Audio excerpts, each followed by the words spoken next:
ইনশাআল্লাহ সামনে রাজপথে বাংলাদেশের মানুষ এর জন্য গঠিত আমি যাওয়া দুই আবার ডাকসুতে ঢাকা বিশ্ববিদ্যালয়ের শিক্ষার্থীরা ডাকসু বয়কট করবে।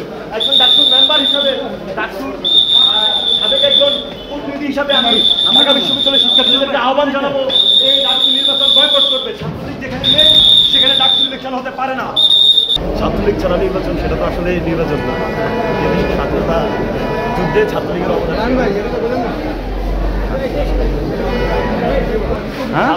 দেশের মানুষের ভূমিকা ছিল। 7,000 নেতা কর্মী রক্ত দিয়েছে। ছাত্রলীগ ছাড়া যে নির্বাচন, সেটি আসলে গ্রহণযোগ্য নির্বাচন। আর বাংলাদেশের ইতিহাসে এই ধরনের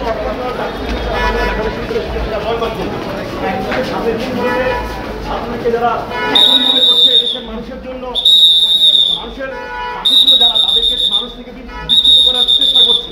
তারা এদেশের ক্ষতি করার চেষ্টা করছে। তারা এদেশকে রাষ্ট্রবিরোধী চক্রান্ত করার চেষ্টা করছে। স্বাধীনতার যে চেতনাটি রয়েছে সেটিকে নস্যাৎ করার চেষ্টা করছে। বাংলাদেশের জনগণ ধরতে পারবে না। ইনশাআল্লাহ সামনে অতি দ্রুতই বাংলাদেশের জনগণ নামবে। আর জনগণ যখন বাদ বাঁধবে, কেউ কারো মাধ্যমে সেটি রুখে দিবে। ইনশাআল্লাহ সামনে রাজপথে বাংলাদেশের মানুষ এর জন্য গঠিত আমি যাওয়া দুই আবার ডাকসুতে ঢাকা বিশ্ববিদ্যালয়ের শিক্ষার্থীরা ডাকসু বয়কট করবে। একজন ডাকসুর মেম্বার হিসাবে, ডাকসুর সাবেক একজন প্রতিনিধি হিসাবে আমি ঢাকা বিশ্ববিদ্যালয়ের শিক্ষার্থীদেরকে আহ্বান জানাবো, এই ডাকসু নির্বাচন বয়কট করবে। ছাত্রলীগ যেখানে নেই সেখানে ডাকসু ইলেকশন হতে পারে না।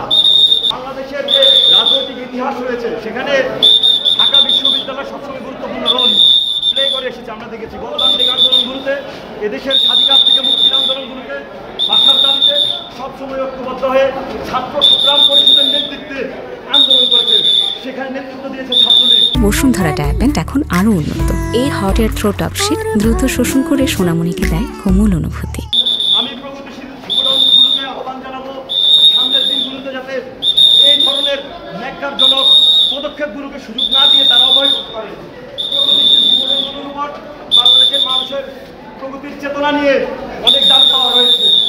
তারা যাতে সামনের দিনগুলোতে ছাত্রলীগবিহীন এই নির্বাচনকে বয়কট করে, এটি আমি আহ্বান জানাবো প্রগতিশীল সকল ছাত্র সংগঠনকে।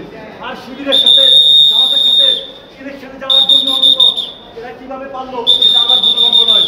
আমি জানি না আমাদের প্রগতিশীলতা কি নষ্ট হয়ে গেছে, না আমরা মিথ্যা প্রগতির কথা বলে আবারও পুনরায় দেশকে এক সুন্দরের দিকে নিয়ে যাওয়ার চেষ্টা চালাচ্ছি, এটা আমার বোধগম্য নয়। আপনাদের সভাপতি পালিয়ে গেছে কেন?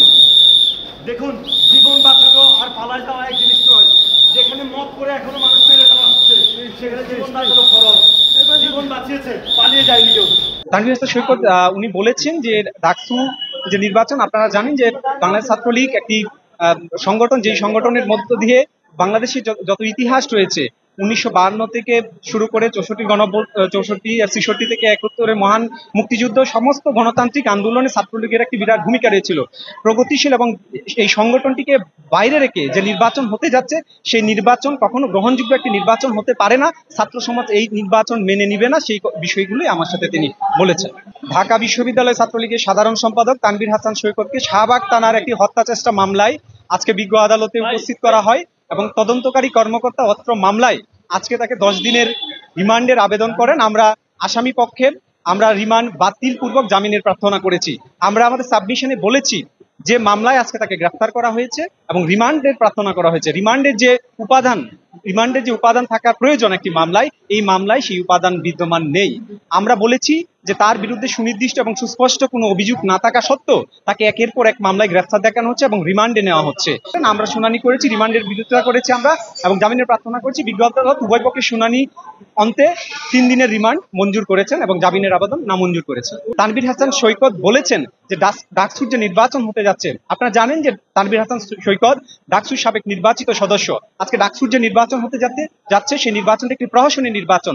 প্রগতিশীল এবং ক্রিয়াশীল যারা ছাত্র সংগঠন রয়েছেন তাদের প্রতি তিনি উদাত্ত আহ্বান জানিয়েছেন যে এই প্রহসনী নির্বাচন বয়কট করার জন্য।